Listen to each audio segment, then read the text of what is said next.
শিয়াল আর বাঘের গল্প। একদিন এক শিয়াল হাঁটছিল জঙ্গলের ভিতর দিয়ে। হঠাৎ সে এক বিশাল বাঘের সামনে পড়ে গেল।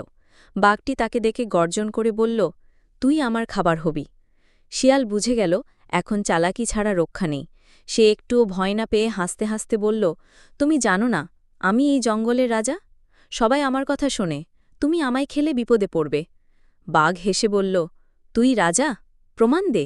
শিয়াল বলল, চলো আমার সঙ্গে, আমি দেখাবো সবাই কেমন ভয় পায় আমাকে। বাঘ রাজি হয়ে শিয়ালের পিছনে হাঁটতে লাগল। শিয়াল সামনে, বাঘ পিছনে। পথে অন্য পশুরা শিয়ালকে দেখে ভয় পালাতে লাগল, কারণ তারা আসলে বাঘকে দেখেছে। বাঘ ভাবল, আচ্ছা, শিয়াল সত্যিই জঙ্গলের রাজা, সবাই তো ওকে ভয় পাচ্ছে। শিয়াল চালাকিতে বাঘকে বোকা বানিয়ে রক্ষা পেল। শিক্ষা, বুদ্ধি থাকলে বড় শত্রুকেও হারানো যায়।